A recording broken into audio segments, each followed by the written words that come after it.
All right, now that spring is here and my back is feeling quite a bit better. If you don't know, I've had a back injury for about a year now. There's a bunch of videos on that deep in the channel. You can go check those out. But yeah, now that spring is starting, I think it's time to give the Chilcotin a bit of a spring tune-up. Now it's all in relatively good condition, but it basically has sat around for the last year, and yeah, I rode it for quite a while before just putting it away. So let's go through the things I'm going to do to get this bike rolling again. In general, things are feeling okay, but the fork definitely needs to be serviced. It's running fine, but maybe a little sticky in the stanchions now. The rear shock is making some of those squelchy noises, which pretty par for the course for these Fox shocks. I'd really like to get one of those brand new ones, which apparently are quite a bit better. But yeah, this definitely needs to be serviced. I'll check out the bearings and see how that's going. Front tire is kind of okay, but I'm going to replace that anyway. Rear tire also maybe has a little bit of life left in it, but I'm going to replace that as well. I'll save them, and I'm going to use these as rear tires on my e-bike because I can just cycle through those way faster. Drivetrain also needs some love. Chain almost certainly needs to be replaced. Might check out the chain ring. Pedals are sounding a little squeaky. Might service those. I've got a new dropper post, the V3 one-up dropper to put on here. This V2 is also getting a little sticky. Brakes are relatively new and they're feeling okay after a winter of sitting around. I'll check the hub bearings and spoke tension, but I think that's okay. I've replaced my 50mm stem with a 40mm stem. I've also replaced the lower rise one-up carbon bars with the high rise one. So I think the low rise ones are 20mm and the high rise are 35mm, something like that. Okay, let's get this thing tuned up.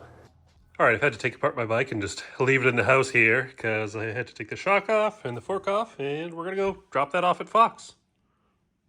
The lower headset bearing needs to be replaced. Found that out when it just fell out when the fork came off. Crank, everything feels good here. Bottom bracket bearings. This feels pretty good. I think there's just a little bit of a notch in this one bearing here. So since I have it all apart and I'm doing a full tune-up, I might just replace that one bearing, but otherwise, yeah, everything feeling pretty smooth and solid here. Kind of dirty, but I do have this frame ride wrapped. So once I give it a wash, it should look brand new. All right, here at Kinetic. Let's go get some parts.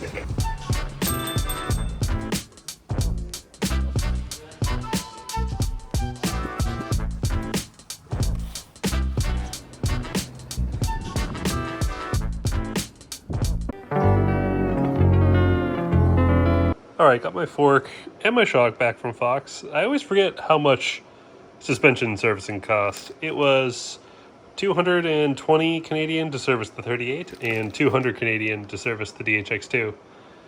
Yeah, what was it, 450 bucks after tax to service your suspension for the year? Not exactly cheap, but should be feeling sick now at least. I've started taking the linkage off to see if any of the bearings feel notchy. I thought it was the one up here, but those bearings all feel good. These bearings all feel good. So either these bearings here or maybe the main pivot bearings down here have just the slightest notch in them. But I don't know, they run pretty smooth, so I don't know if I'm going to bother replacing them. I've ridden them for about, 4 or 5 months in the rain, but it's really not that long. Usually I wait a whole year at least before I bother replacing frame bearings. Again, they feel smooth, but I think there's just some sort of notch somewhere in there in one of the bearings. But otherwise they feel good. But besides that, I'm going to clean up the bike. I've got a V3 one-up dropper to toss in here. I'm gonna get all this dirt off. I've got a new chain to put on. Brake pad still look good. Brake bleed is still good. Derailleur probably still good. Chain ring, I'm gonna check that out, and I'll check on the cassette, but I think that's still good. And then yeah, she'll be all tuned up. Every time I'm doing a full spring tune-up, I'm also always torn between how much I want to replace. Because obviously I could do a full tune-up on the bike to get it feeling brand new again. But a lot of the parts still have a lot of life left in them. And, I feel bad swapping out a part that's only used, 20% of its life. Like say some of these bearings.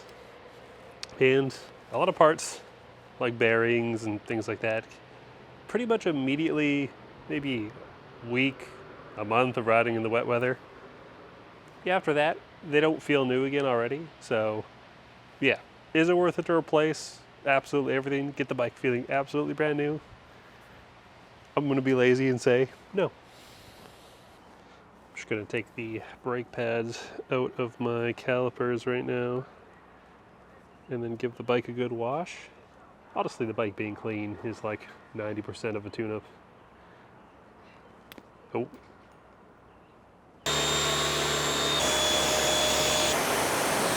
Now I know you shouldn't power wash your bike and whatnot, but yeah, I'm lazy. And power washing your bike is really easy.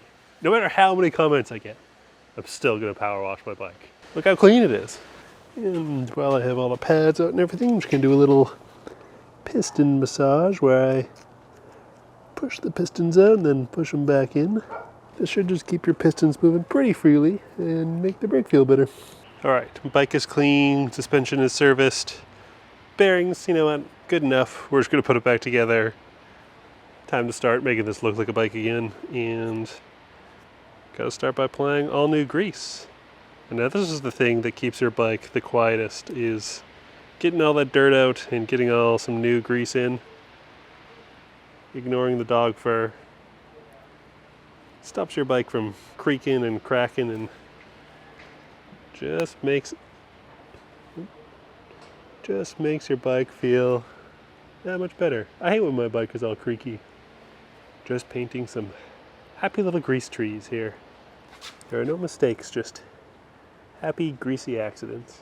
This is the part where I wish I had more hands. Let's see if this will just kind of stick in there. Sometimes there's enough friction, except I forgot the little last piece of my headset to hold it all together. What if I just take this whole thing with me to dabble a little bit of extra grease. So I've got a new lower bearing, top bearing seems fine, so I'm not going to replace it. And push that in. Nice. I don't remember the exact order I had my spacers in here though. I've done something dumb anyway. Fork needs to be on this side of the handlebars. Okay, how did I have? I don't remember having this big of a spacer on top here, but I don't know how else I would have done it. All right, fork on. I'm gonna have to put on the mud guard. I've got that Fox one that's integrated with the 4 pieces and whatnot, so I've gotta thread it on. You know what I'm talking about. Gotta put the front brake back on, and yeah, we're starting to have a bike again. I've got the Fox XL mudguard, but I'm now remembering that mudguards like this one don't fit into the bike rack at the Whistler Bike Park. It's summer now, so do I need a mudguard, or do I just leave this off? I don't know. I do have a downhill bike coming, so technically I should be only riding that bike in the park. This Fox XL mudguard, it fits into or onto where the buttons are on the back of Fox forks, you know, the little bleeder valves. So you got to take them off, take off the little spacer, and then the mudguard fits in.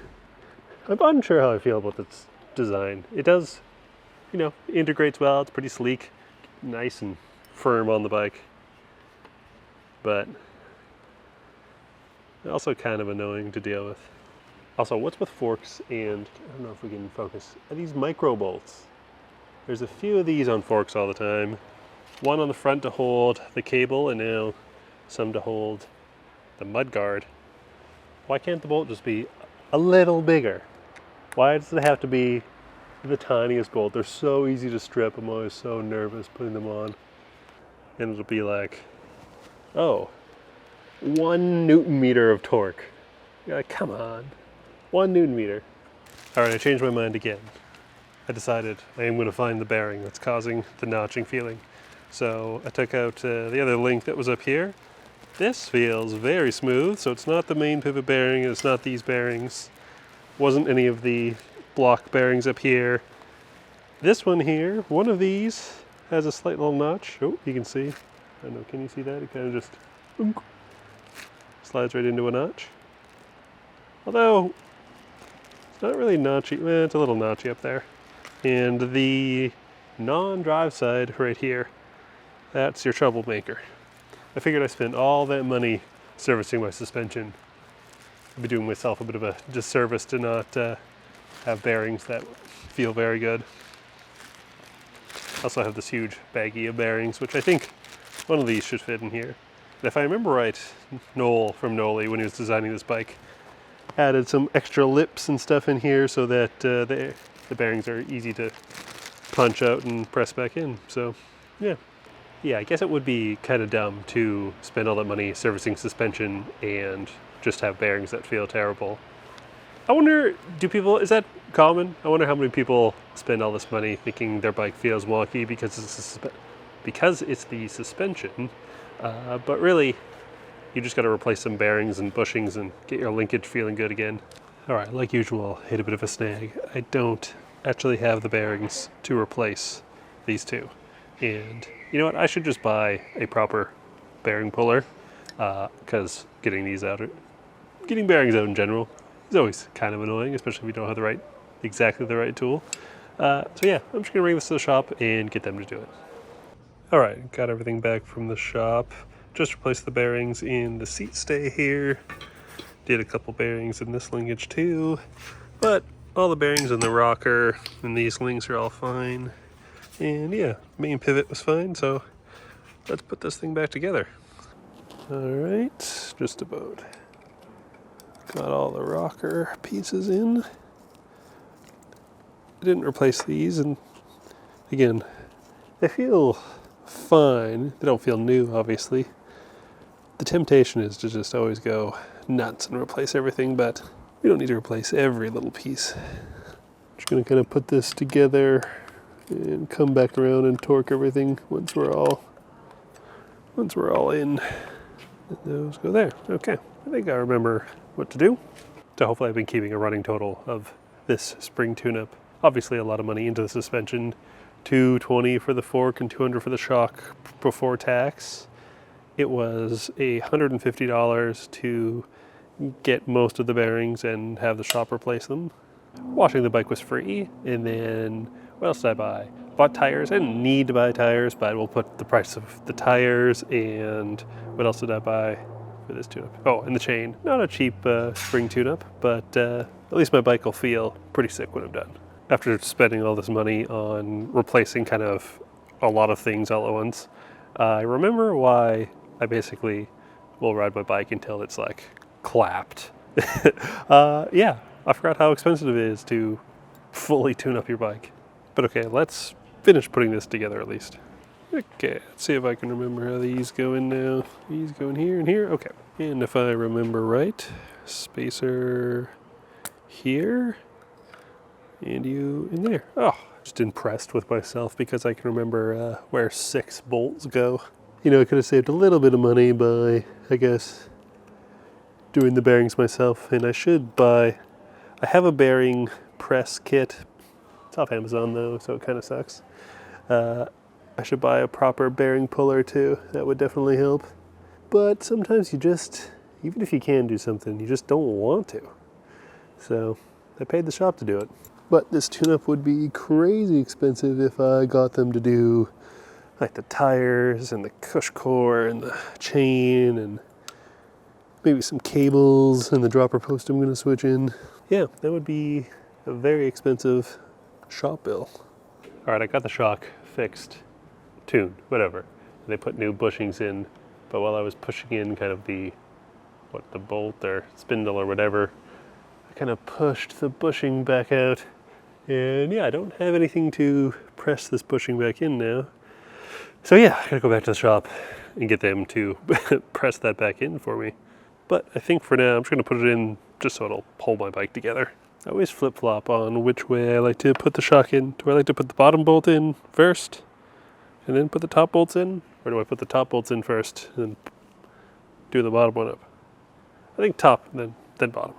I was proud of myself for remembering where all 6 bolts go. Sure enough, I mixed up 2 sets of bolts. These slightly shorter ones go into the shock, and the slightly longer ones go into the frame. Well, I'm not going to do the shock up tight because I got to take it off, bring it to the shop tomorrow, get them to push in the bushings, but linkage more or less back together. Just gonna put the pads back in here. One of the things I don't love about the Mavens is you gotta get these big old pads in through the bottom here. It was more convenient to slide them up top, and I put them in backwards. Now, if you haven't watched the full Maven review, the long-term review, you should probably go watch that. Also, at this point, I've got a review of the Lewis LHP Plus brakes up, and I've got the 6-piston brakes coming in from Lewis. I have to check those out. I've never ridden a 6-piston brake, and at the very worst, it'll at least be interesting. Now, the question is, I actually do have a set of wheels that I could put on this bike. They are the TR41s with an Onyx hub, similar to the wheels I first built this bike up with, which are the TR37s, both wheels from Noble. Major difference is the inner, not diameter, the inner width, the rim width. And what that does is kind of just flattens out how your tire sits. You can imagine pinching the bead closer and closer together. The tire kind of forms more and more of a circle, and then the wider that rim is. As much as I love Shimano, or is it Shimano? I think a lot of people give me a lot of guff for calling it Shimano. Either way, this XT derailleur. I love the XT derailleur. When it's new and installed, the clutch is great, it shifts great, but just, a strong wind hits it, and it's a little out of whack, basically immediate. And then if you hit this thing against a rock, it's just so easy to tear them off. So all that is to say, this is the original derailleur I put on here.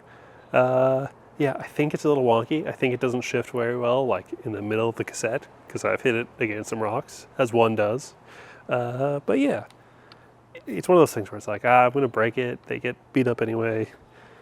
I'll save myself some money and just ride this until it falls off my bike, inevitably. Okay, look at that. The bike is coming together. Feels nice and fresh and pretty new again. Pretty clean. There's a few things I got to do. I want to grease up these pedals to quiet them down. I've got to switch this dropper post, which I think I'll do that borderline last.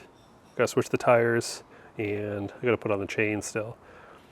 I'm assuming everyone knows this trick about when you're putting on a new chain, but instead of sizing the new chain how you do when you follow, Shimano's instructions, wrapping it around the cassette or whatnot, you just take the old chain that you have sized, line them up, and then do it from there. For probably longer than I'd like to admit, I didn't realize that the Shimano chains did, in fact, have a direction. The writing goes on the outside of the chain, and another thing is a lot of people like to get rid of the factory grease that's on the chain and then lube the chain with proper chain oil. But honestly, I like the factory grease. I think it shifts nice and it keeps your bike quiet, so I just leave it on there until I need to lube my chain. All right, I'm not going to make you watch me change tires with Cushcore. I'll do that off camera. But I am tired of working on my own bike. This is kind of why I bring my bike to the shop sometimes, because, I just get tired of doing it. All right, we're in the home stretch. I got the new tires on. Again, went with Maxxis Double Down, Max Grip, and an Asakai in the front and a DHR2 in the rear. I did actually find a DHR2 that's a 29 by 2.5, which is news to me. I always thought they were 29 by 2.4, but apparently there's a slightly wider one out now. So got those tossed on, and there's no sealant in here, but they've been holding air pretty well. So get them on, put some sealant in, and we're just about done. Okay, just gotta get the shock back in now. I got the guys at Kinetic to push my bushing back in. One thing that's annoying about these, well, at least this is the newest DHX2, but a newer one. To switch the coil, you've got to get sort of this plate off. And to get the plate off, you can't get it around kind of where the bolt goes through. So you have to take out kind of some of the hardware here just to switch the coil. Kind of annoying, especially when you're first setting up a bike and you want to try different coils. bit of a faff, but now I've got a coil set up. Haven't done it in a long time, but still. Wish things were less annoying sometimes. Gonna put it back into the slack position, which with a 180 mil fork in the front gives me probably like a 63.2 degree head tube angle. Definitely below 63 and a half. All right, the spring tune-up is done. I decided not to put you through the torture of watching me change tires and putting on the dropper and switching out the grips. Those don't count part of the tune-up because I needed grips for my hardtail. Decided to buy new grips for this, put the old grips on the hardtail, same with the dropper. Those didn't need to be replaced, I just need to put them on a different bike. But okay, this was way more work and cost way more than I thought it would. But my bike is pretty dialed right now. The crazy part is I didn't even do the whole thing. Like, I didn't replace some of the pivot bearings. I didn't do the wheel bearings. I didn't bleed the brakes because they're still, I bled them not that long ago. I didn't change the housing or the cables, say for the derailleur. Didn't change the housing for the dropper. Obviously the housing for the brakes, didn't change that. Didn't change the chain ring. Did nothing to the cranks or bottom bracket. So yeah, there could be way more work to do and way more money to spend. Hopefully you'll see me out on the big bike soon here. And yeah, whenever you get your bike tuned up and you get new tires on stuff, I always get really pumped to go ride my bike now because yeah, I know it's gonna be feeling good. So okay, let's end it on that. I'll see you guys in the next one.